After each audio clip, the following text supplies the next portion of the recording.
scale with the champs, the underdogs, the dreamers too. He's walking and talking just for you. Walking with Franco, stories unfold, wrestling hearts in a ring of gold. Walking with Franco, legends alive, every step's a suplex in time. What's happening, everyone, and welcome back to Walking with Franco, the podcast where we take a 5k walk and actually get to know the people behind the personas. No bright lights, no scripts, just real conversation, fresh air, and a different side of the names you see in the ring. Today, I am joined by the Lagan Express, Bruce and Bryce Bradley. Lads, how are we doing? Doing very well, Franco. Very happy to be doing here. great. Yeah. Excited for this Good walk. day for a walk. It is a good day for a walk, and I just want to give a quick shout out to our sponsors, Miller Moo. Proper milkshakes, local company, served in glass bottles, perfect for a walk like this. And who knows, I might have to get just one or two when we finish. Hopefully so, like. Yeah.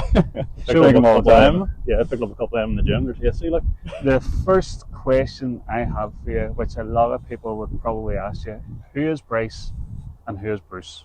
Well, I'm Bruce and he's Bryce, so you'll have to pay attention to the voices to see who's talking. Well, it's a really good question, actually, because we get mixed up sometimes, like, particularly Bruce there.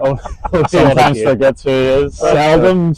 If I've had a knock in the ring or something, sometimes I will slip. We're interchangeable, that's the main thing, you know. So for anybody that's listening, Bruce is the taller, Yes. Bryce would be the shorter. Bruce is Bruce and Bryce. What's the round? I don't know if I like that way of figuring it out. Bryce is the really handsome one. Yeah. So, brothers, real life brothers, Yes, real life brothers. real life tag team. Yes. What was it like growing up together? Oh, brilliant. Yeah, good. I'd say absolutely. Yeah. See, Yeah. we actually are odd enough because, as far as I can tell, most other brothers do fight a lot and don't fall out, and we've never done that. Yeah, no, most brothers do fall out. Yeah, We don't. yeah. To We be honest, never like, fall out. honestly, like, it's been great that way. Like, we just get on really, really well. Yeah, And always have just bounced off each other really well. So, yeah, Yeah, just brothers that fall out, fathers and sons that fall out Brothers, too. Yeah. sisters, yeah. well, we've been lucky that way Yeah. so far. We haven't fallen out. Maybe we will soon. Like, So, but growing up, were you close or were you competitive? Both. It's like, I would say both of us kind of pushed each other in the right directions. Like, if one of us was doing well in school or one of us was competing in the sport or something, the other one just kind of made the other one want to be better. Like, Yeah. whenever we were younger, we'd climb a lot of trees or whatever, and like, I was a bit older, so I'd be up the tree, and then you're actually afraid of heights. So that's a fun fact about Bryce. But like, he would just be over the fear of heights because he'd see us up there and then climb higher than everybody else. And then because he was higher, I'd have to go a bit higher. yeah, and that's so the on and so thing. forth. Yeah. I'd say I'm big on that. Like, I really do try to push myself to be like, I just wanted to be the best in things, but especially when I was a kid. Like, Yeah. I was just like, oh, you know, I wanted to run faster and do all this. Like, I was just really trying to push myself, but not in a bad way in terms of being competitive. Like, but we've always just had good fun together doing it, you know. And I always say I'm just trying to keep up. Like, You probably don't know this, but I call you Bryce Breaker because when you run the ropes, I reckon you'd be very close to Braun Breaker's 23 miles per hour, probably even faster. Hopefully so. I guess probably was that sort of thing. I guess like I'm gonna run ropes as fast as I can, you know, and then like too fast for everyone else, which actually makes me pretty bad to work with. But nah, So- I just try to go for it. Growing up, who was the troublemaker? troublemaker? I'd say I'd say both of us, to be Both of honest. us? Yeah, we've definitely. we're into all the trouble. Like, but you have to. If you told us not to do something, we wouldn't do it. Yeah, but we'd yeah. have to be told every time. I don't know. not to Constantly, do it. I think my minds wander. We're just constantly like. I know my mom always says like people go up there, it's like they're the two worst kids I've ever seen in terms of like behavior. Like just Wrestling, because I don't know, we just be wandering off or like Climbing into wrestling something, each other or wrestling each something, other, or you know what I mean. Yeah. So, Right. what is the age difference? What is it? Like It's a year and a half. Year and a half, 18 months. Yeah. 18 months. I'm the older one because I'm taller. That's how it works. Yeah. Bryce I'm getting there. I'm getting taller. I'll Bryce is catch still you soon. growing. Like, But yeah, that's it. Like in 18 months, I'll be what's it? 6'2" or something. Yeah. Yeah. So I'm looking forward to it. 16.5. Thank you very much. So, what kind of household did you grow up in? So it was us two, our mum and our dad, regular ordinary family out in the country. No other siblings, just the two Just of you? the two of us. Yeah, loads of cousins and all. But like our house is at home is kind of like, I'd say, the historical family home. Oh, it really. is for sure. Like, yeah. you know what I mean? It's where everyone grew up. Yep. Like our mum moved in there, and it's where our granny grew up, and also everyone returns home to there. Really, it's a Yeah. revolving door house. It's like the countryside's where we're from. And Yes. that house that we were born in, and I lived in for maybe 3 to 4 years. That was about 300 years old. It was that built old during house. the famine. It was like a tin hut, to be Yeah. honest with you. Like, there was a few years before, the house got rebuilt as a modern one Yeah. now. But, like, yeah, that's what he means by, that family base. It's Yes. like, well, our family historically was based for hundreds of years. So. Like we'd go up, I remember Yeah, going down. that's the where- lanes, you go in the living room, be snail trails on the carpets because the house was that old. Like, and then it was an old shop, and our bedroom was the old shop, which was Exactly. a corrugated tin roof and all. Yeah. So like all the family comes back to our house. Like we go in, and our uncle we remember going home as a kid, and uncle would be in our living room. He'd change the settings on the TV. Yeah, Like, that's it's a how nice place to comfortable it be. is. People do gravitate towards Yeah, our house. yeah. Like, so we always had, a lot of people around us growing up, which was nice. So, yeah. correct me if I'm wrong, you two guys didn't start training at Titanic Wrestling. No, we didn't. No, yeah. So Tell people where you started out. So we started out started training in 2021 down in Fight Factory in Dublin. So Yeah. we did. Yes. It was during COVID. Obviously, the world was shut down. We're all locked in the houses for a year. And I'd heard of wrestling in Ireland, but we didn't know anything about it. All I knew is you'd guys like Sheamus and Becky Lynch and Finn Balor. And I knew that Finn Balor had a school in Dublin. So I got back, and all you could do during COVID was watch wrestling and go outside and play golf. So I was watching a lot of wrestling. And I was like, whatever happened to that school I'd heard of? So I Googled it and saw Fight Factory and saw a new beginner school starting Fight Factory. So I was all, the Bryce, why not take a run down and see what it's going to be like? Might as well have a go at this and see what the crack is. So Yeah. that's how we found out about it. But like we didn't know anything about Irish wrestling before getting into it oh at yeah, all. no, yeah, not And- at all. And that was actually part of my best man speech at your wedding. Was you'd sent to me this 10-week beginners course for wrestling. I said, yeah, definitely we'll do that, but definitely no more than just 10 weeks, And then I was like, I'll do it 10 weeks. I'll not do a day more than 10 weeks. I think it's 4.5 years later now. You catch the bug with it, like That's so. you get the bug. yeah. And again, as I've said so many times before in the podcast, you don't realise how much of a wrestling community there is in Ireland, Yeah. north and south, until you actually go looking for it. Yes, for sure. It's crazy how much there is, how many different promotions there are, and like the general quality. Like we've been in Fight Factory, and like it's good quality wrestling. Oh, it in is this country. really Like, good, It's yeah. really good. Like It's a great community to be a part of, to be honest, with the ones that we've been with anyway, in Fight Factory and Titanic. Like, Yeah. It's a really good bunch. So and they're both great. Really got to be schools. a Like part of the it. Fight Factory is a great place to start out, and so is Titanic. Like you'll get a good base for wrestling, and it's it's So, growing up, did you just watch wrestling? oh yeah, definitely, yeah. maybe not even slightly later. Like we started watching wrestling when we were 8 or 9, which is maybe a wee bit older than other kids. Like a lot of kids, by the time they get to 10 or 11, they're maybe going through that first phase of growing out of it. But that's when we really started.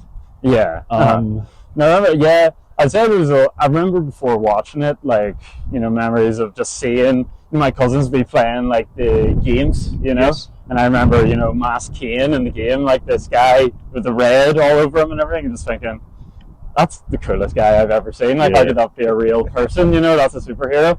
So those sorts of things, they clicked on my mind, and then, school, like, people playing with the action figures and all. I was like, this is really cool. But it was only after that, really, that we did start watching it. That was around WrestleMania 22 when we started, like, and Rey Mysterio win the Rumble and that run-in Yeah. feud with Kurt Angle and Orton. yeah, That's when we really started watching SmackDown, and then Yeah. like shortly after that, there was like a moment that happened on Raw that was really like, this is a moment where I was like, this is great. Like I need to just watch this. It was Flair and Mick Foley going into their I Quit match at SummerSlam, I think it was, and like it was just like Flair's obviously at that stage in the 60s is an oldish Yes. man, and Mick Foley's like, I'd never seen these two before. Mick Foley's fairly beat up, been through Hell in a Cell, all the stuff, one ear, no teeth, and they come out and they're on Raw and they're screaming at each other and they're arguing about a book or something.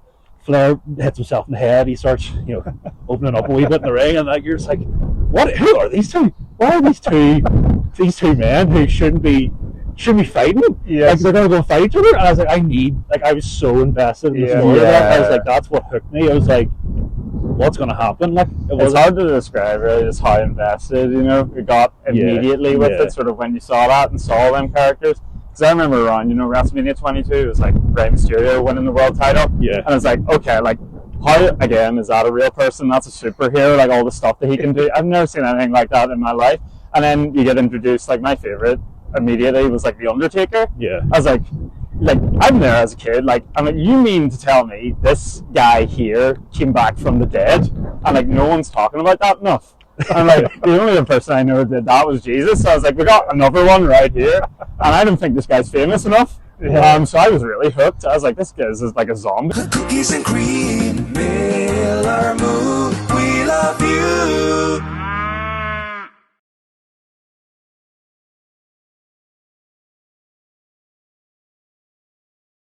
Very good. Who were your influences influences on us currently. Yes, for wrestling. So as a tag team, when we got into it, we started studying a lot of the obvious ones, the Heart Foundation. If you're a tag team and you're not studying the Heart Foundation, Yep. it's a bit silly.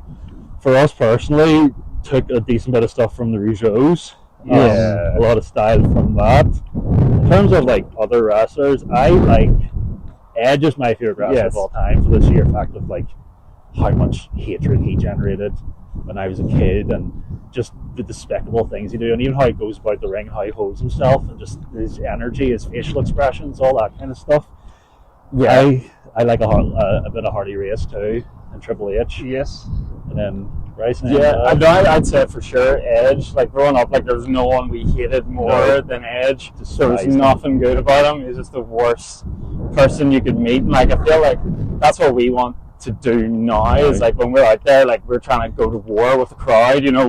We just have no time for them. We're just trying to be in our little irredeemable selves. I said the other night, it was like, if it wasn't for Edge when we were kids, Undertaker and Batista would have wrestled every single week, and he stopped that every week. Yeah. He ruined our childhood in the best way possible. When you grow up, you start to realize like just how good he was for doing it, and you're like, oh wow, he had us so hooked every week. So that's what we're trying to be. I'd say character-wise, a lot to Edge. Probably in-ring-wise, I'd say like, for me anyway, I think it's the same for you. I'd say that like 80s wrestling is really that stuff that really Late 80s, early like 90s. Macho Man. Yes. We see stuff when like that. I was growing up, the two guys that you loved to hate were Rowdy Piper Yes. and Jake the Snake. Yeah. Like you say, you didn't realise until you get older how actually good they were Yes. at what they did. Yeah.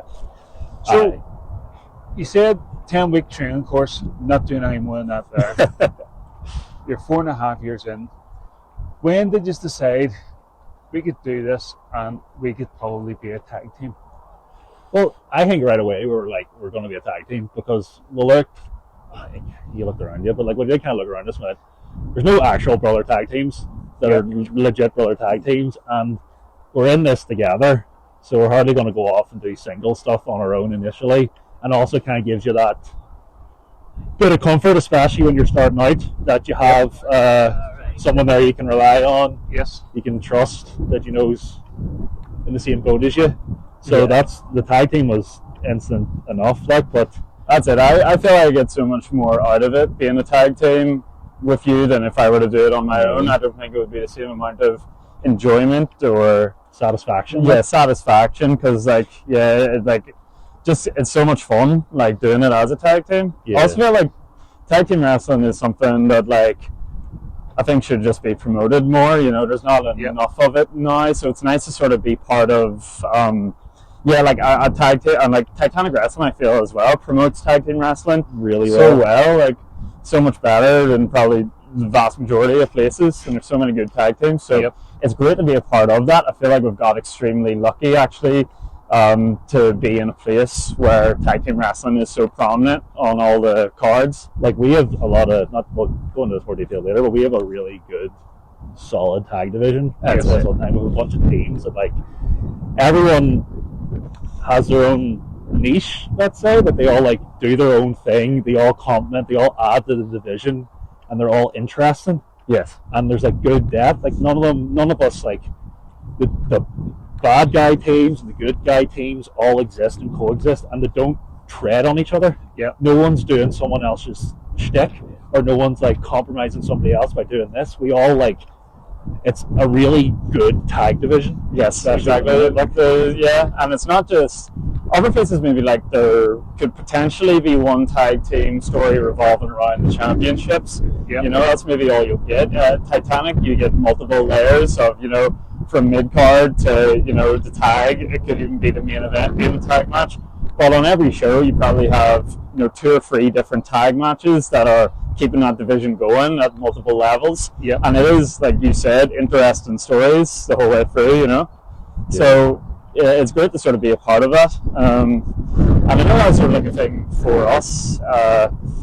You know, like there's times you'd be feuding for like the belts and everything, and like that's great. And then when you go away from that and you have like another feud. I know when we, you know, with the bar merger, Yeah. I remember I was thinking like, right, you know, let's just make this as brilliant as we can to add, you know, Depth to the division. to the Yes, division. that's what it is. We I all feel feel like- like the TLC Yeah. match and the wee feud with the Buys and all a bit ago. And then we were coming off the backs of that, and we're like, right, we're going into something else. And it's like, well, let's like really try and add depth to this division and kind of add layers to this, and like, you know, make it like, you know, and use do the same. You're not feud with Megalo at the minute, and that is all depth to the division. Yeah. So it's not just like one note. And This is what's yes, happening. we are just lucky that way because, again, it's people giving you these ideas and these things, you know, to go ahead that you can do, like have these matches and have these feuds, and the idea is how they're going to play out. And I feel like, you know, the example of us and the bar merger really was a great story, in the end, the way it all played out.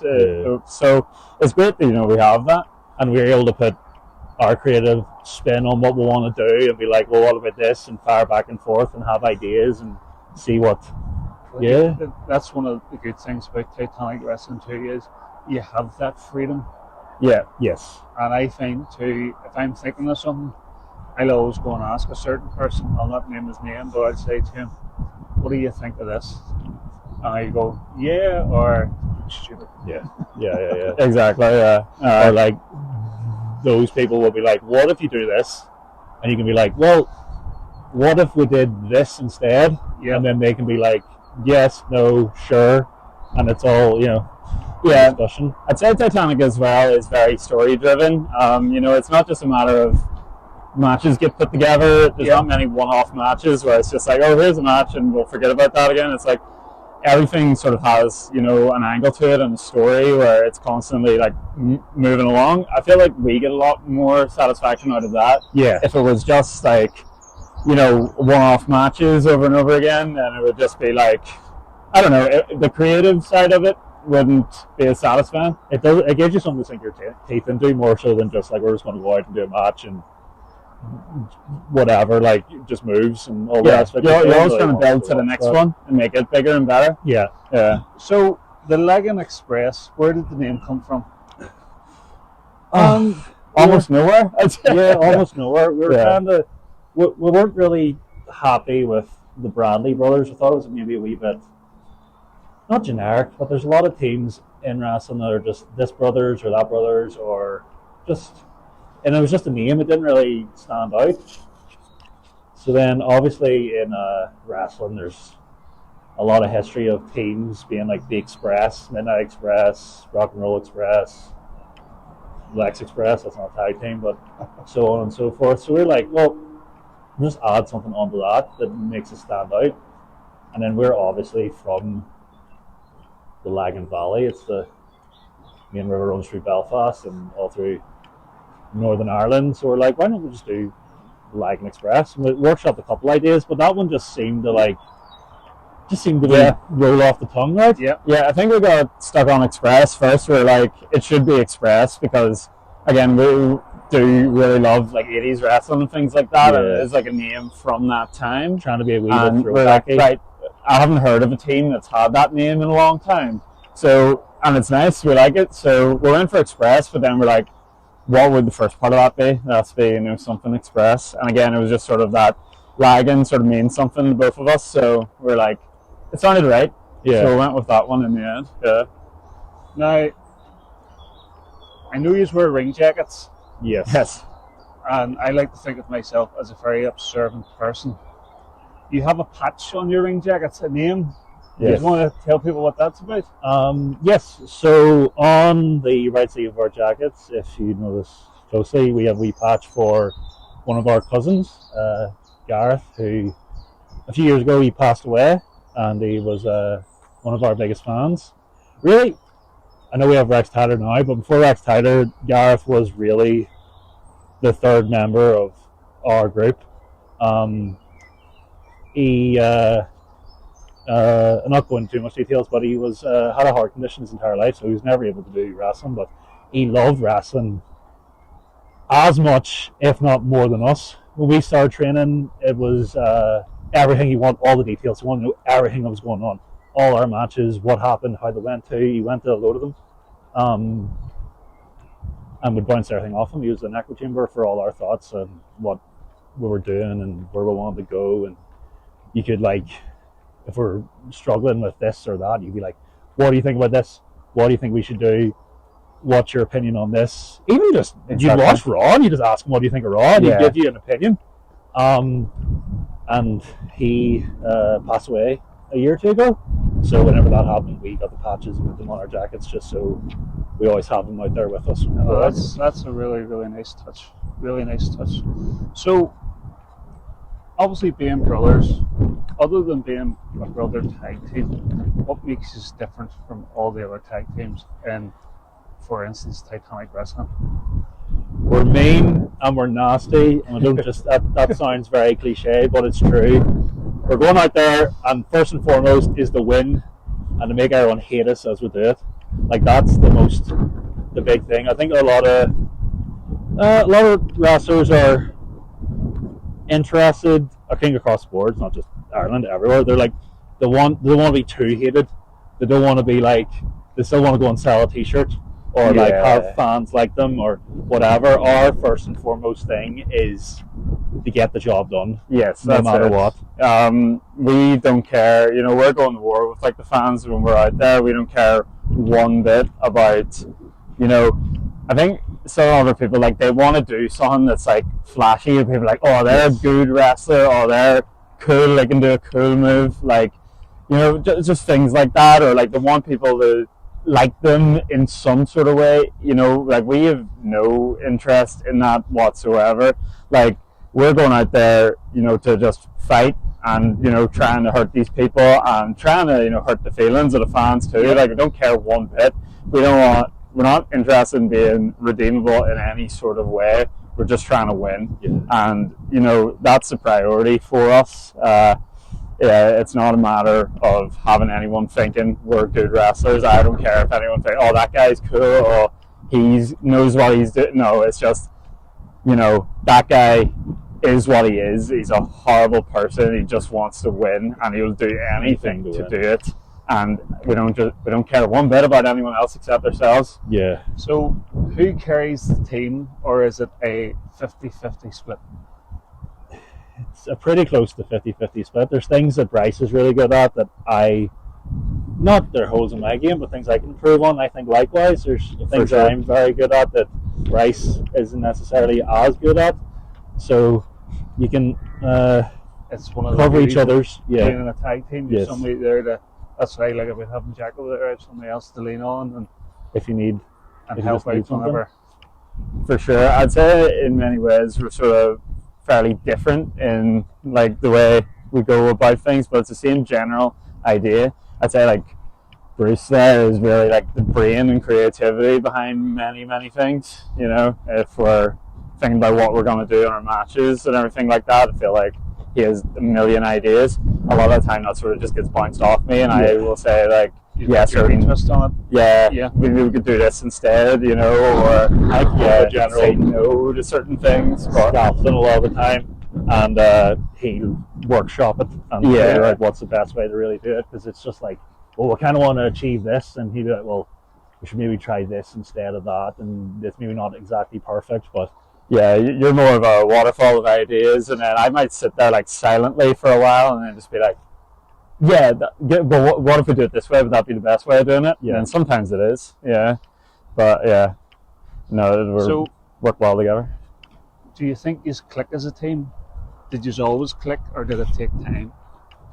Yeah, I think we click as a team. yeah, we click as a team. perfectly. Right away. It's like it's wee things like that you end up getting smoothing out over time. Like no team goes in there and it's instantly like perfect chemistry, but I think we had a real big leg up on everyone else and still do, because like you just know, because we've been brothers for 29 years, you just kind of, you understand what's going through the other person's head and what they're going to do and what they're thinking and how to work it. Yes. And you're not afraid to not tell someone off, but like actually say what you're thinking to them and then return, and you know, Exactly. Because I don't know, it never really seems like there's any sort of like friction, or you know, there is any like issues between us on our approach to wrestling at all. Like the chemistry seems really good, and then in terms of what we're thinking about our approach, it always seems to like the you know, philosophy, like we're yes. growing up in the same house, the same head on our shoulders, same influences for like wrestling. So it's kind of like, well, this is the wrestling that we like. This is how Yes. we want to do it. This is what we think works with our 4.5 years of experience, which in the grand scheme of things isn't that much. You know what I mean? Like we don't really know what we're talking about, but we just know what we like. We know what we're trying to enjoy achieve. and what we're trying to achieve. Yeah. Always trying to see like the bigger picture of what we're doing, and even just trying to take ourselves out of it a little bit. Yeah. In our approach to matches. And always trying to deliver. That's Exactly. key. That's not just a catchphase. That's it. Like That's a bit of a that mantra, like. actually, it absolutely is. Yeah. You know, like every match that we have, I think, you know, hopefully people will see that, you know, we're just trying to get the most out of it every single time. So, have you always wrestled tag team, or have any of you had any single matches? I've had a single match, a full proper singles match. You had a start of a one with. I wrestled about 1 minute in a singles match. I had a 5-minute match, actually in Belgium of all places. I was sent over there early on in Fight Factory. Bryce was supposed to come, but he was unavailable, so I went over and wrestled a fellow over there in a singles match, and then a 6-man, I think it was, on my own. So that was a fun experience. Yeah, and your next match will be Rex Tyler, so Next, that's essentially a singles match for you, because guy's no use. But So, talking about the ambulance chaser, Rex Taylor, Yes. how did he squeeze into the Lagan Express? Well, that's the whole point. Is he an ambulance chaser? We thought he was suspected to be an ambulance chaser, and we needed one at one point, a lawyer. So we were pointed towards this lawyer in Titanic Wrestling who could help us in our plight against the bar merger. And he's kind of hung on like a leech ever since. I think, that's it really. I think in reality it was suggested to us at a point that perhaps we could try to masquerade as lawyers to get one up on the bar merger. Yeah. But we said, no, doesn't feel like something that we would do, like the Lagan Express would do. What we would do is, you know, we'll pay for our lawyer. We'll have someone else come in as a lawyer rather than us trying to, you know, dress up and act silly, you know, trying to look like lawyers. No. So we got someone to do that for us, and Rex seemed like a good guy at the time. Seemed like a good guy at the time to do that for us, because we'd seen him training and stuff like that. And he does try hard, God love him, but the results are a different thing. The results are 50-50. Sometimes, not 50-50, it's more 90-10. 10% of the time he comes through, does something, but 90% of the time, So, in the 4.5 years, what has been your proudest moment in the wrestling ring? in the wrestling ring, there's I think 2 for different reasons. One is dissolving the bar merger. That was a fantastic experience. That was a fantastic moment. Incredibly fun. Wow, Yes. that was massive Yeah. for us. Yeah, no, like really enjoyed that. just to say, you see them crying and all after? Yeah, bar crying after was actually gold. Like, he's inconsolable is what he was. Honestly, I still watch that back and just laugh. But no, that was brilliant. I'd say as well, the other big match for us was TLC. Yeah. We had the TLC, another main event against the Bryce. Yep. At Christmas. And I could be wrong, I don't think I am. I still think that's the only tag team main event that there's been in Connswater. So that was a really proud thing for us. Yeah, and a brilliant match. Just a great match. Really enjoyed it. I would say as well, and I could get upset about this, but that year is the year that our cousin Gareth had died. Yes. And I remember a few days before he did die, our last conversation with him that I had was about what we would do in wrestling, that year and the plans, and it was just full on conversation about him about what we were hoping to do that year to sort of try to progress and get ahead. So a few days after that, he had died, which had a massive effect on me.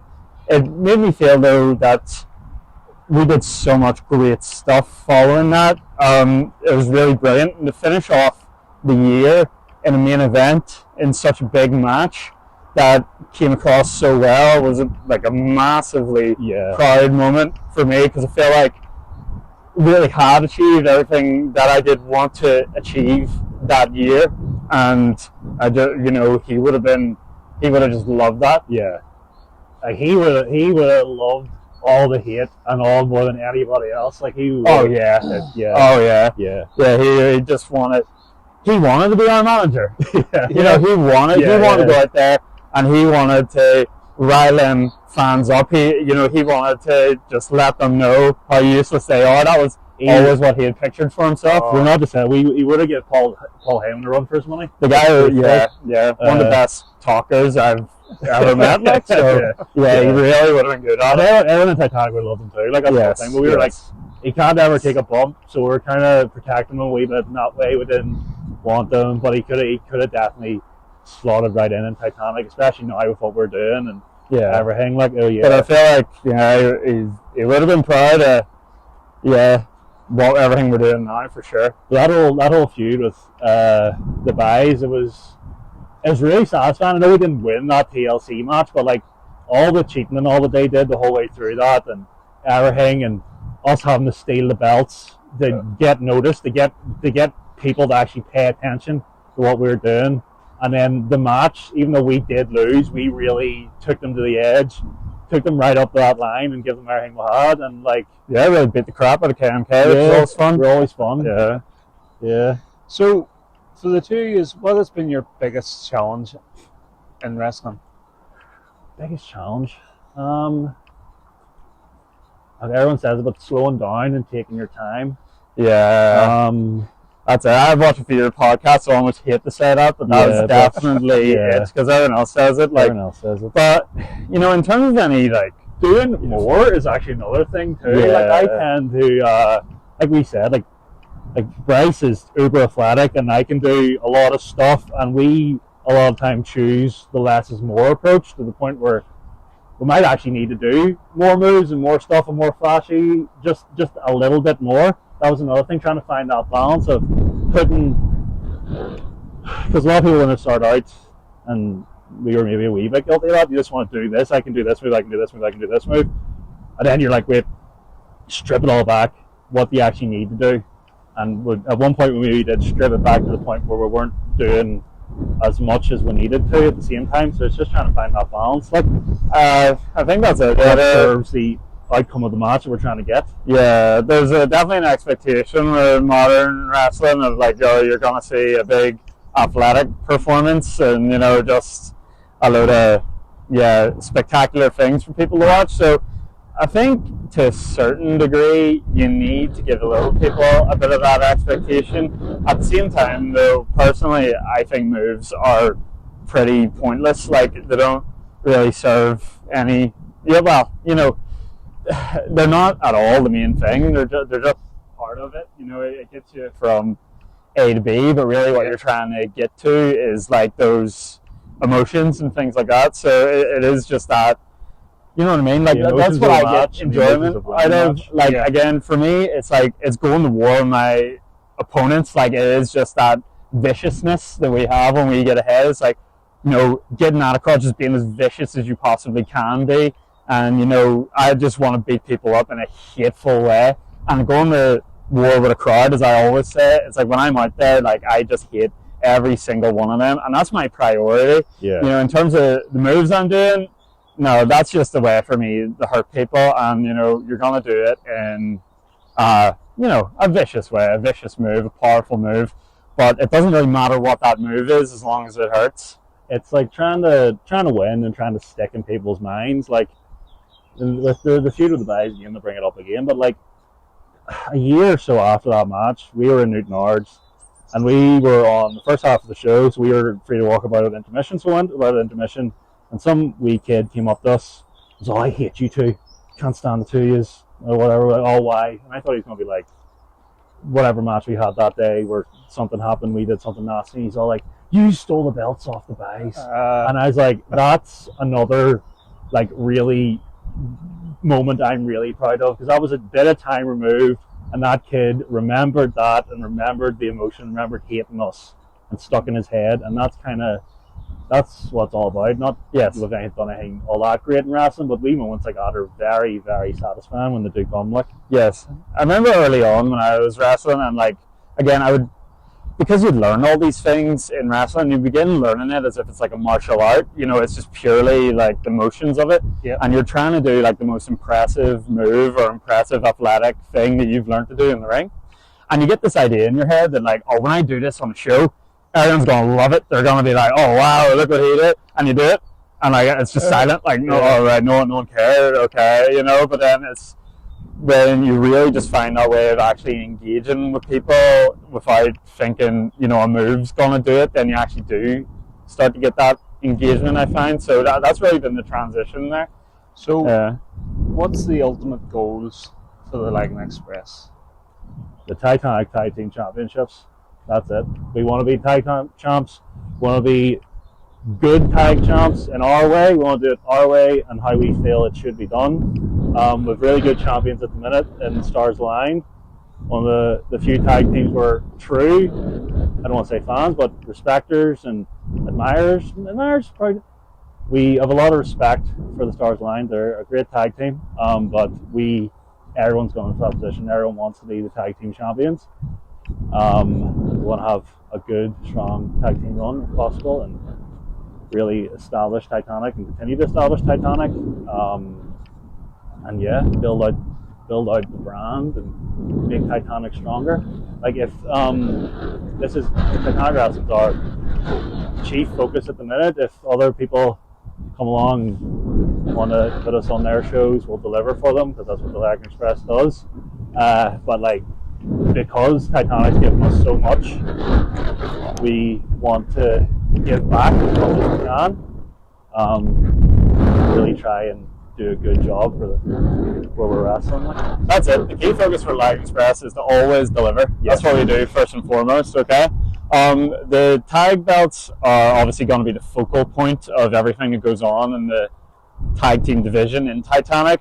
But regardless of where we are or who we're fighting in that tag division, we're going to always deliver, beat them up, and do the best that we can. And again, it's brilliant. I actually am so proud of the tag team division in particular that we have in Titanic.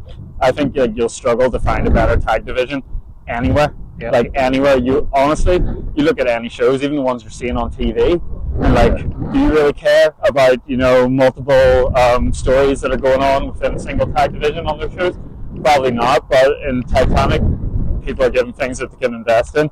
You know, if it was the stuff that, you know, you and Megalo that had me like majorly invested, that's one side of it. At the same time, you know, what we had with the bar merger, I feel was compelling as well. And then you just have so many teams at the moment. The main event with the bad guys. They were all, you know, maybe you had 4 other separate teams that were all trying to get for those tag belts at that time. And when you really look at all those teams and all those stories that are going on, you're not really going to get better. So really, it is our goal is just to add to that and be relevant and to compete and deliver and Trying to lead beat the out charge all on it. these other teams. So that's really it for us. So, Bruce mentioned the word respect. Yes. What do you respect about each other? I respect Bryce's honesty. If I need advice off him for anything inside of wrestling out, I know he's always there. He gave me an honest opinion, whether whether I want to hear it or not, which is super, super grounding. And yeah, I respect that he's always there for me. Yeah. Um, Same, like we always have each other's back. Like I respect that massively, and Bruce's creativity and like his passion and like just love for wrestling to like, go out and do our best all the time. It's like, you know, it's so genuine and like you just have so much fun with it. So again, yeah, just respect. We can always get together and just have a brilliant time doing things our way. And yeah, again, I'd be lost if it weren't for all these ideas and for that passion and just that, yeah, a completely different take on things, even just different pace to thinking about it that I have. I feel like it would just work very well together. So, outside of wrestling, what do you like to do to switch off? Yeah, I'd say there's lots of different things that I do. Like I don't try to get too bogged down in any one activity or hobby, but my fiance is always going on to me about all the different hobbies I have. Like surely you can't be taking up another hobby. So yeah, obviously we do the wrestling on top of that. Like I would play golf at times. I'd be like gardening a fair bit. I would be going to the gym. I'd be like baking. I'd be, just got a barbecue, so I'm into that now. To be honest, there's probably a lot of domestic stuff in that now. I just really enjoy sort of food, and like that's like a major thing for me. Even just in terms of like decorating the house and all that. Like there's lots of different little things that I've become interested in recently, and I'm just constantly like looking for that next thing and not really trying to get stuck doing the same thing every week or every day. Like I just like that variety. Yeah. I'm much the same. I have a lot of different interests and a lot of different stuff. I kind of drive my wife crazy because today I'm going to be doing this and tomorrow I'm going to be doing that. Like, you can play a good bit of golf. My mates got really into pickleball there earlier in the year, so I was playing that flat out every morning before work. And I'm a big nerd too, so I love video games and movies and cartoons and all that kind of stuff. Like I've been off work this week and I spent a day of my day off refurbishing a Game Boy because I just was like, what's that like? And just did that. Everything like. Play a lot of video games, books, comics, whatever I decide is my interest for the next month or two. So, who eats more? Oh yeah, Bruce there definitely eats more. Yeah. So he's got a big appetite. Yeah, Maybe for the sweets and everything like that. A sweet tooth from hell. Like chocolate is the big problem for me. Like, yeah. No, when we were kids, like if we had like a full 10 bars of chocolate, like I wouldn't even get anywhere near them because he'd have them all up. It would be like our mum would go to Lidl, buy 10 bars of Lidl chocolate, and it wouldn't last a day in the house. Yeah, and it's still kind of like that. I just don't buy chocolate because it's there. I'll eat it. Yeah. You see, that's the thing I have with Mrs. Franco. She's always buying biscuits and multi-bars, chocolate, and I'm a big tea drinker, so I go in, make a cup of tea, open the cupboard, and I say to Mrs. Franco, "What are you buying this for?" And she, "Oh, you don't have to eat it." I said, "Well, I can't eat it if it's not here." My wife's bad for the tea. Like all our mugs in our house are all tea stained, and I scrub them all clean every time, and she leave the tea in them, and they're turned brown, and I'm raging. It's one wee pet peeve I have. I love food, but I don't eat that much. I just sort of just like a nice meal, but never 10 bars of chocolate. Yeah, if I'll have half one, and I'm like, okay, that's a lot. I eat a good bit of non-sweet food as well, but I find at the same time I struggle to put on weight, always have. So if I don't be strict about my eating, I will forget to eat and not eat. So I have to have a real strict diet plan with all the meals ready to go. Franco's a big lover of chocolate, but I try to avoid it. And then I find rice cakes. You mentioned Lidl. Yeah. have a chocolate coating on Yeah, them. yeah, yeah, So yeah. I'm being a wee bit good, but I'm also getting the wee chocolate fix. But when I open the cupboard and I see 4 pack of Star Bars, do I want a Star Bar? Do I want a rice cake? And before you know it, the 4 pack of Star Bars is gone. Okay, so the last sort of 5 minutes wasn't great audio, so I've just decided to clip the end of the interview with the Lagan Express. I just want to give another little shout out to Miller Moo. If you haven't tried them, get on them. They are a local brand and proper stuff, and it always helps to support local.